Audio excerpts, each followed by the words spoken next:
Hello guys, आपका स्वागत है मेरे YouTube channel Arun coaching institute में। तो ये वीडियो होने वाला है कंपोस्टिंग के ऊपर। ऐसे एक ही करके वीडियो आने वाला है हर वहाँ पे जो हुआ था मुंबई में, हम जो गए थे। तो ये कंपोस्टिंग के ऊपर है। हम जहाँ पर गए थे मुंबई में, Homi Bhabha centre for science and education जो है मुंबई में स्थित, तो वहाँ पर हमारा मैथ का वर्कशॉप लगा था। तो उस जो सेंटर है, जो एजुकेशन सेंटर है, यहाँ पर मतलब जो भी कैंटीन से और जगह से वेस्ट होता है खाने का, फल फ्रूट्स का, उन सबको खाद बनाया जाता है। तो उसका प्रोसेस सब बताया था, कैसे कैसे क्या होता है, किस लेवल पे होता है। तो उस एंड देन ये हमारा वो है फाइनल जो था, ये कैसे आया था। तो ए टू जेड हर चीज़ स्टेप बाय स्टेप सर ने बताया था, जो कि हमें बहुत अच्छा भी लगा। एंड हम आगे अपने फ्यूचर में यूज़ कर सकते हैं उसे अपने घर के लिए, जो हम घर के वेस्ट होते हैं। तो ये आप देख सकते हैं हमारे डाइट SCRT दिल्ली मुंबई में कैसे विज़िट कर रही थी।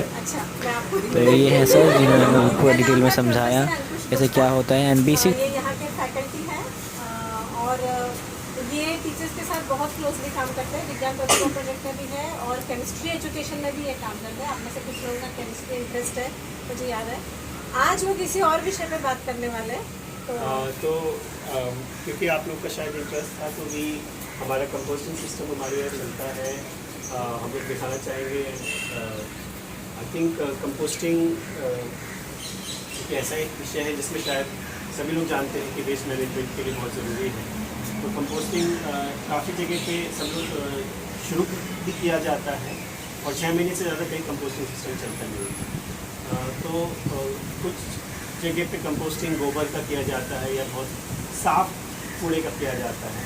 तो जो साफ कूड़ा मतलब जो चीज़ कि मेरे को केवल ये छिलके का ही चाहिए, बट अगर हम एक्चुअली में कैंटीन वेस्ट का डे टू डे कंपोस्टिंग करते हैं तो उसमें काफ़ी चैलेंजेस आते हैं। तो हमारा विषय था, बिकॉज हमारे फॉर्चुनेटली काफ़ी साल के बाद हमारे गार्डन स्टाफ की मदद से हम एक ऐसे सिस्टम चला पाए हैं जो चलता है, 25 साल से रनिंग में है।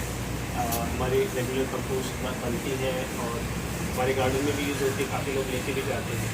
तो उसको हमारे एक तरह से देखा जाए तो 4 तरह के कंपोस्टिंग सिस्टम इस समय चल रहे हैं अलग अलग, तो हम दिखाएंगे। उससे पहले आप लोगों में से किसी का तो जैसे कि सर ने बताया कि 4 तरीके से किया जाता है कंपोस्टिंग। तो ये पहला तरीका है जिसमें 15 ड्रम को उनमें होल करके एंड सेपरेट कैंटीन वेस्ट रखा गया है अलग कर करके। देन उन्हें डे टू डे साइकिल किया जाता है, उन्हें चलाया जाता है। देन 15 दिन बाद उन्हें ऐसे पलटा जाता है।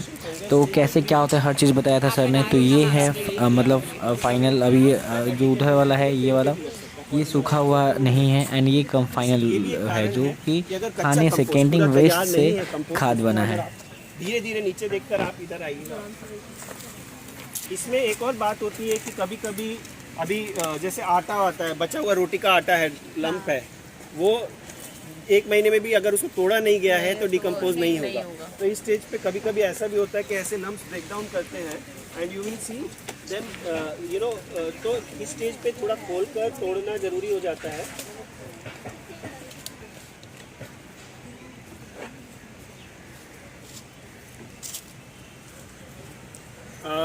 So you can see these are 2 different stages of composting और इसकी स्मेल में फ़र्क आ सकता है अगर कोई ट्राई करना चाहेंगे।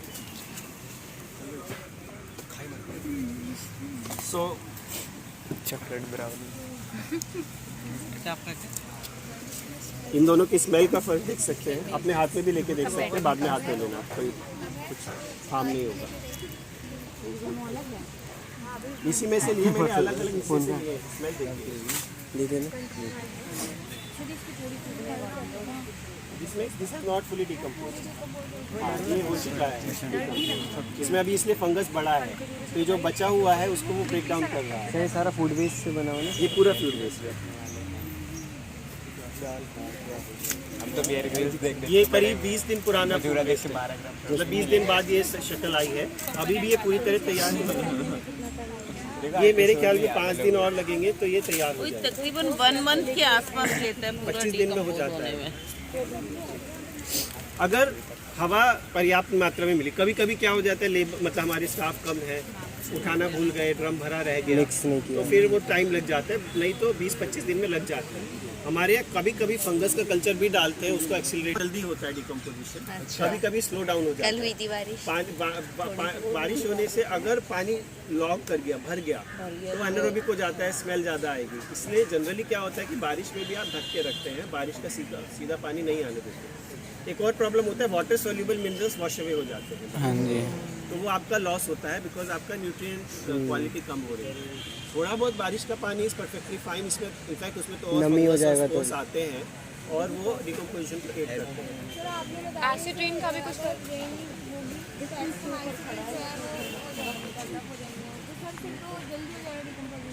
जल्दी अगर लॉक हो जाएगा, पानी रुक जाएगा। अगर बहुत ज़्यादा पानी आता है और ब्लॉक क्लॉग हो गया तो प्रॉब्लम होती है। और बारिश के एक्टिनोमाइसिस बारिश के पानी से नहीं आते, वो हवा में मिट्टी में हमेशा से रहते हैं, वो बारिश के पानी से नहीं आते। मिट्टी की खुशबू पहली रिलीज करते बारिश हैं। में क्या होते हैं, जब वो गीले होते हैं ना, वो रिलीज करते हैं गीले होने पर। फिर एसिड और नॉर्मल रेन से फर्क पड़ेगा। नॉर्मल है एसिड रेन, उससे पीएच का फर्क पड़ता है, पीएच लेवल सॉइल पीएच का फर्क पड़ता है। सॉइल पीएच हमारा हॉरिजॉन्टल। तो ये है थर्ड तरीका जिस किया जाता है कंपोस्टिंग। ये भी खाना वेस्ट हो जाए, इसमें जल्दी होता है। ये मशीन है जो कि 30 से 35 हज़ार का आता है, सर ने बताया था। तो ये कैसे किया था ये सर बताएं। बिकॉज अगर वाटर को ड्रेन नहीं किया गया तो भर जाएगा और फिर आपको फाउल स्मेल बनेगी। क्योंकि इसमें दोनों साइड भी छेद दिए गए हैं, ये आसान होता है मिक्स करना और इसलिए इसमें थोड़ा फास्टर डिकम्पोजिशन होता है। केवल ये प्रॉब्लम ये है कि थोड़ा महंगा पड़ता है, क्योंकि ये इसका कॉस्ट ही हमको 30,000 से ऊपर का पड़ा, जबकि वो 2,000 में वो ड्रम बन सकता है, क्योंकि इसका जो रोटेटिंग मैकेनिज्म है उसका कॉस्ट पड़ता है और उसका मेंटेनेंस भी थोड़ा ज़्यादा रहता है। Can someone just feel the heat? Yes sir. भाई साहब बहुत ज़्यादा गर्म है ये तो। कंपोस्ट की हीट को यूज करके लोगों ने वाटर हीटिंग सिस्टम भी बनाए। मतलब इतना हीट प्रोड्यूस होता है कि अगर इसके बीच में आप पाइप डाल दें तो आप बाथरूम के लिए, नहाने के लिए हॉट वाटर सिस्टम बनाया जा सकता है। And there are systems like this, compost based hot water system used across the world. तो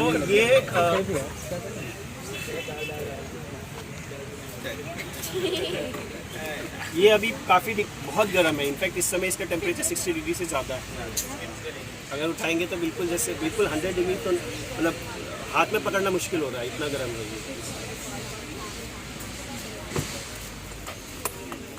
सॉरी, आप क्यों बोल रहे थे? आई थिंक क्योंकि इसमें रोटेटिंग मैकेनिज्म है ना, पानी की जमाई टंकी होती है। It's a different configuration.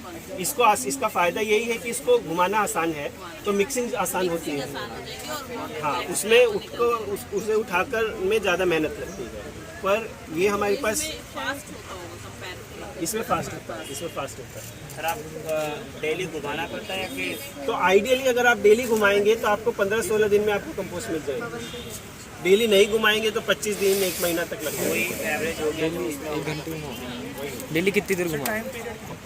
ये उसी का थोड़ा बड़ी वर्जन है, 500 लीटर कैपेसिटी का है, वो 300 लीटर कैपेसिटी का है।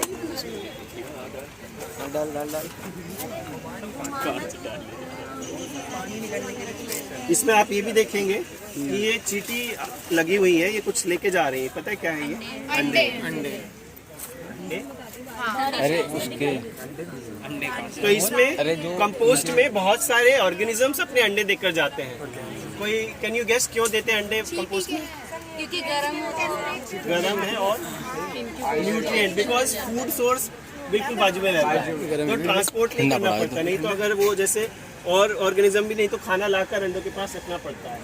तो कंपोस्ट में बहुत बार होगा कि टेम्परेचर कंडीशन सुटेबल होंगी तो बहुत ऑर्गेनिजम्स मैगट्स मतलब अंडे देते हैं, फिर मैगट्स बनते हैं।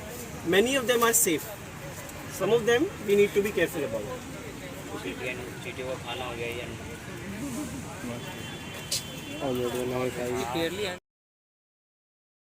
तो जैसे कि आपने देखा सर ने सब कुछ बताया कैसे क्या होता है, तो मैं भी ट्राई कर रहा था इसे घुमाने का। एंड मैंने भी खोल के देखा एंड हीट इसके अंदर सही में बहुत ज़्यादा था, जो कि जिस पे सर ने जैसे बताया कि बाथरूम का पानी गर्म करने के लिए एंड उसके करने के लिए ये यूज़ हो सकता है, इन हीट एनर्जी को यूज़ कर सकते हैं। तो जो कि बहुत ही अच्छा था और कुछ सीखने लायक था। एंड सबसे अच्छी जो बात लगी सरकार की, हम लोग थोड़ा सा छूने में उठाने में हमें थोड़ा सा मतलब वो भी आ रहा था, लेकिन सर को ऐसा कुछ फील नहीं हो रहा था। सर बिल्कुल अच्छे से उठा उठा के हमें बता रहे थे, समझा रहे थे।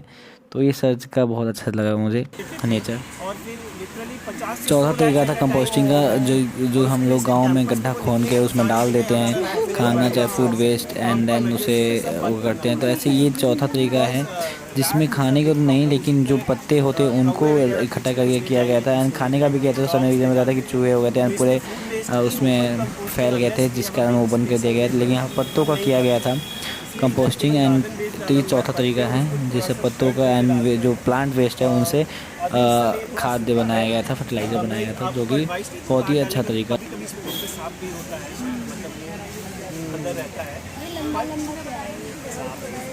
अरे ऊपर से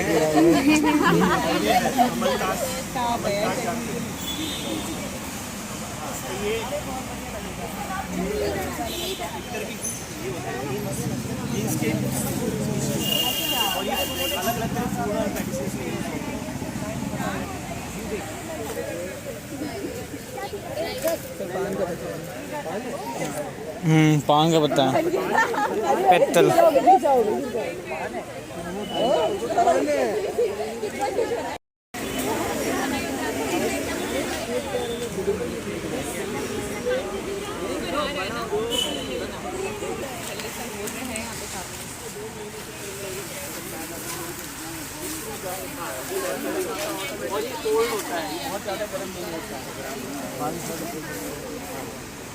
तेज बारिश हो जाएगी फिर भी आप उसको खोद के देखेंगे तो ऊपर गीला गीला हुआ है, अंदर कुछ नहीं हुआ है।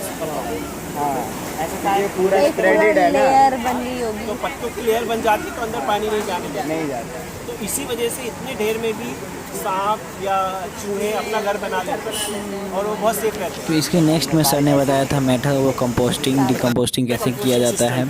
तो इंदौर मेथड है जो कि बहुत फेमस है पुराने समय से ही। तो उसके बारे में सर ने बताया था। दैन जापान में कंपोस्टिंग एंड चाइना कंपोस्टिंग के बारे में बताया था।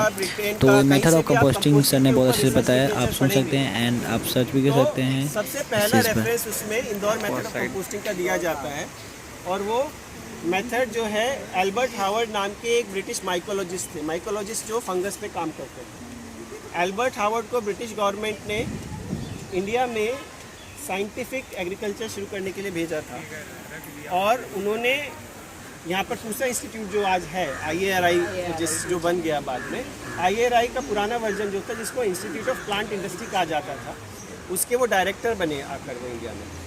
तो उन्होंने क्या किया, उन्होंने बहुत एक्सपेरिमेंट्स किए उस समय। इसके अलावा जो लोकल फार्मर्स की प्रैक्टिसेस थी उसको डॉक्यूमेंट किया। तो उन्होंने जो फार्मर्स करते थे उसको एक इंडस्ट्रियल स्केल पे स्टैंडर्डाइज किया, जो मेथड बाद में जाके इंदौर मेथड ऑफ कंपोस्टिंग बना। और दुनिया में जितना भी कंपोस्टिंग के ऊपर रिसर्च हुआ है उसके बाद वो इंदौर मेथड से लेकर डेवलप हुआ। ओके, इंदौर मेथड की एक बहुत इंपॉर्टेंट विशेषता ये थी कि उसमें कंपोस्टिंग ढेरों में की जाती थी, ढेरियाँ बनाई जाती थी, ना कि गड्ढा खोद के बनाई जाती थी। क्योंकि गड्ढा खोदने में एक डिसएडवांटेज रहता था कि बारिश के दिनों में पानी भर जाता है और वो एनारोबिक बन जाता था। और उन्होंने ये पहचान लिया था कि अच्छी कंपोस्टिंग के लिए ऑक्सीजन का सप्लाई ज़रूरी है। तो उन्होंने क्या किया था कि जो भी कृषि वेस्ट है खेतों से या फूड वेस्ट निकलता था उसको 2 स्टेप होते थे, उनको उसको एक्सेलरेट करने के लिए उन्होंने ये जाना था कि यूरिन बहुत ज़रूरी होता है, जानवरों का यूरिन, और गोबर भी फ़ायदा करता है। तो उसमें 2-3 टेक्निक्स यूज़ करते थे। एक टेक्निक होती थी कि घास फूस जो है जो जहाँ जानवर रहते हैं वहाँ पर वो डाल दिया जाता था और उनका वो उसका कैटल यूरिन और एक्सक्रीटा गोबर सोख कर लेता था और फिर उसको लाके बाकी चीज़ में मिक्स करके ढेरियाँ बनाई जाती थी। उसमें दूसरा इंपॉर्टेंट पॉइंट ये होता था कि ढेरी को पलटना है, तो पहली पलटी 2 दिन बाद, फिर दूसरी पलटी 3 या 4 दिन बाद, और ऐसे करके उन्होंने प्रूव किया था कि 2 से 3 हफ्तों में आप एक बहुत स्टेबलाइज कंपोस्ट बना सकते हैं। That was the fastest method of composting known. Of course traditional Chinese literature, क्योंकि चाइनीज़ लिटरेचर की इंग्लिश वर्ड को समझ नहीं थी, इंग्लिश दुनिया को चाइनीज़ लिटरेचर की 90s अभी हाल के पिछले कुछ दशकों में पता चला है। तो इस तरह के मेथड चाइना में भी बहुत अच्छे मेथड हिस्टोरिकली मिलते हैं जिनका हमें आज पता चल रहा है। बट बॉटम लाइन ये है कि जो ढेर बनाकर कंपोस्टिंग बनाने का प्रचलन है वो सबसे फास्ट और सबसे इफेक्टिव मेथड है और it is based on aerobic. अब प्रोसेस से 4 मेथड थे जहाँ तरीके से कंपोस्टिंग किया जाता है। उसके बाद जो फाइनल आता है ये है जिसे हम अब यूज़ कर सकते हैं, प्लांट्स में डाल सकते हैं। तो ये फाइनल था जिन्हें हमने भी मतलब वो फ़िल्टर किया। तो फ़िल्टर करने के बाद कैसा आता है टेक्सचर आप यहाँ पे देखेंगे। हम भी बनाते हैं सारा ड्राई और वो प्लास्टिक के ऊपर पीछे छान लीजिए अलग। चलो पहले थोड़ी खेती बाड़ी सीखो और कुछ मतलब अपने खेत अपने बीघे जमीन में ये करेंगे। ऊपर से डालिए, ऊपर से डालिए। एक सेकंड,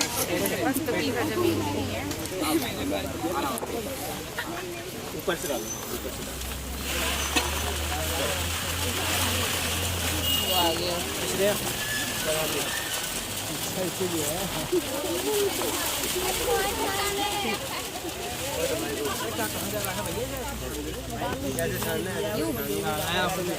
बेटा ये भी इसलिए कि इससे ऐसे चला नीचे इस पे प्लास्टिक पे, इस पे नहीं प्लास्टिक पे नीचे ही हाँ नीचे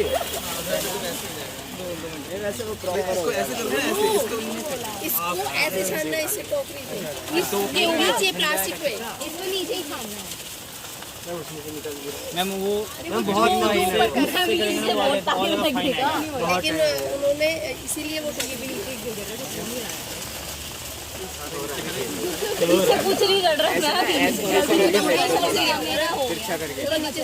और ये डाल दे इसके ऊपर, डाल दे। बना लिया ना। अरे इसको हाँ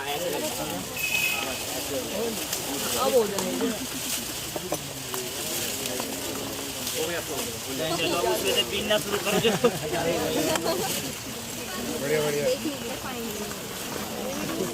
ये वाली टोकरी से आप अलग से छान भी सकते हैं।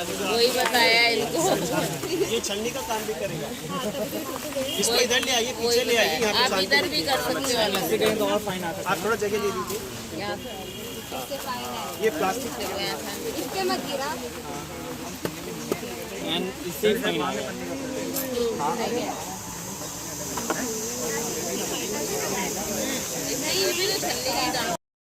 मर्जी है। मतलब ये छेने में शॉर्ट। तो आपको वीडियो पसंद आया हो तो चैनल सब्सक्राइब करें, लाइक करें एंड कमेंट करें एंड ये